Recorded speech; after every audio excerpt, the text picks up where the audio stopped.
네, 물음표를 느낌표로 만들어주는 남자. 안녕하세요, 조상희 변호사입니다. 변호사님, 오늘은 어떤 주제에 대해서 말씀 주실 건가요? 네, 오늘은 손괴라는 것에 관해서 한번 같이 이야기 나눠보고자 해요. 손괴라는 단어부터 좀 어려운 것 같은데 일단 손괴에서 손이란 하면 보통 우리가 손해라고 하죠. 네, 그때 그 손자입니다. 그래서 이 손자가 한문으로 보자면 덜 손자라고 쓰는데요. 이런 손자와 그 다음에 개는 우리가 소위 이제 파괴하다 할 때 쓰는 그 개자입니다. 그래서 이 개자는 무너뜨린다. 예, 무너뜨릴 개인가 예, 그렇게 표현해서 두 개가 합쳐지면은 뭐 돌고 무너뜨린다 뭐 약간 이런 표현인데 구대사전에 이런 데 찾아보면은 어떤 물건을 부수는 행위, 파괴하는 행위, 어떤 물건을 훼손하는 행위 이렇게 이제 기재가 돼 있어요.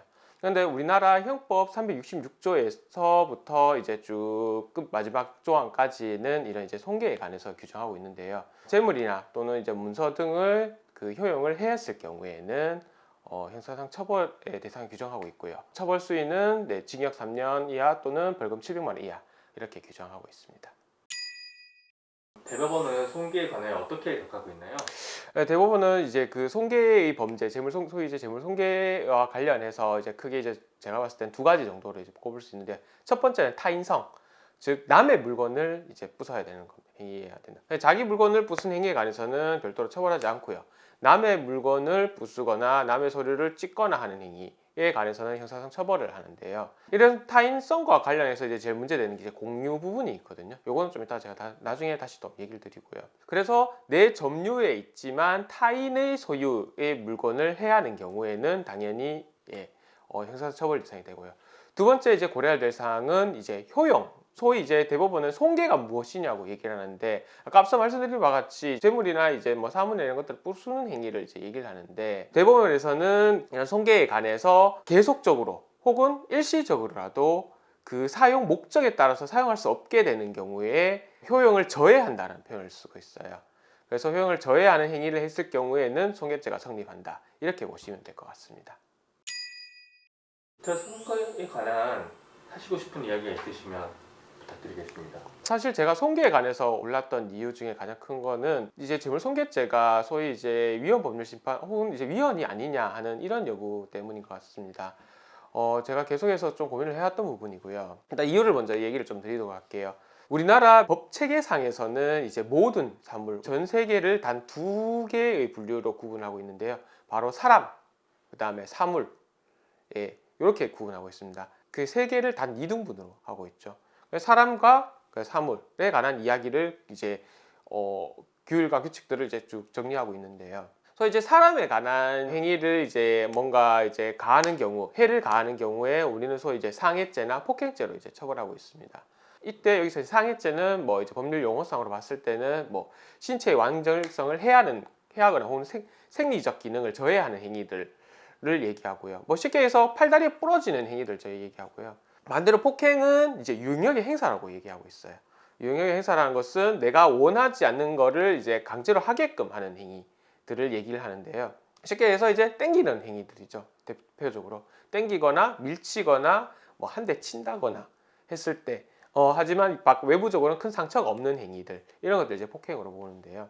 사람의 소위 이제 사람에게 해를 가하는 행위는 이제 상해죄와 폭행죄 이렇게 크게 이제 볼 수 있는데 반대로 재물상해, 소위 이제 상품이나 물건이나 이런 것들에 해를 가하는 행위는 이제 재물손괴라고 하거든요. 이런 재물손괴에 관해서는 이제 아까 말씀드린 바와 같이 이제 물건에 관해서 뭐 계속적으로 혹은 일시적으로 이제 사용하지 못할 그 사용 목적대로 효용 가치를 잃게끔 하는 행위들을 이제 얘기를 하고 있습니다. 제가 여기서 이제 포인트를 꼽는 거는 바로 이 양 가지의 행위들에 관해서 법적으로 봤을 때 법 형량과 그 다음에 그 추가적으로 반의사 불법죄나 친고죄들과 관련해서 이제 문제가 있다는 거죠.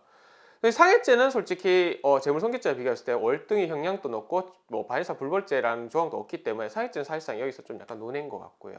문제가 되는 건 폭행죄하고 재물손괴죄가 이제 문제가 되는데 폭행죄 같은 경우에는 2년 이하 그 다음에 500만 원의 벌금 과태료 이렇게 규정되어 있고요.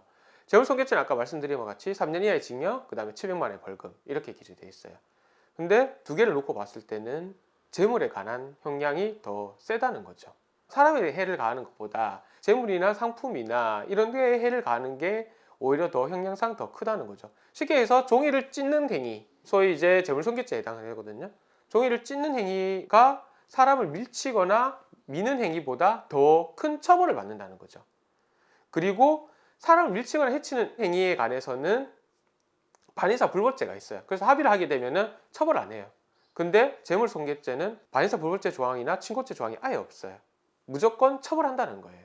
이거는 제가 봤을 때는 법적인 형량에서도 문제가 있고, 무엇보다 생명 경시 사상에 입각해 봤을 때는 소위 주객전도라고 얘기하죠. 물질 만능주의 사상에 기여한 게 아니냐 하는 이러한 느낌이 들어요. 사실상 우리나라 헌법 가치 중에 제일 큰 가치 중에 하나 꼽는 게 바로 생명권이거든요. 생명권이 당연히 1등이에요. 우리나라 헌법에서는. 그런데 생명이 있는 사람의 가치보다 재물에 관한 가치를 더 높게 평가하고 있는 게 어떻게 보면 재물손괴죄거든요. 재물손괴죄는 단순히 종이 한 장 쬐다고 물꺽 지금 마시고 있는 컵을 하나 깼다고 해서 난 무조건 형사에서 처벌을 받고 3년 이하의 징역 또는 700만 원의 벌금을 받아야 돼요. 하지만 사람을 밀치거나 하는 행위에 관해서는 그렇지 않다는 거죠. 징역 2년 이하의 500만 원 벌금, 그 다음에 반의사 불벌죄가 있기 때문에 당사자와 합의만 하면은 처벌하지 않는다는 거죠. 분명히 법적으로 봤을 때 문제가 있기 때문에 이런 것은 헌법상 위헌이지 않느냐 하는 이런 점을 오늘 꼭 얘기 드리고 싶었습니다. 재물손괴죄는 아까 말씀드린 것 같이 이제 재물에 관한 일시적으로 이제 사용할 수 없게끔 하는 행위들을 얘기를 하는데요. 형법 위에 특별형법으로도 여러 가지 구제가 되어 있습니다. 뭐 폭처법이라고 얘기하는 폭력 등 행위에 관한 처벌에 관한 법률에 보면은 이제 공동손괴라는 범죄가 있고요. 도로교통법상에도 손괴라는 단어를 쓰고 있고요. 그 외 기타 조절하게 여러 군데서 손괴라는 단어를 볼 수가 있는데 일단 가장 우리가 많이 접하는 게 재물손괴죄라서 오늘 그 부분을 얘기 드렸고요.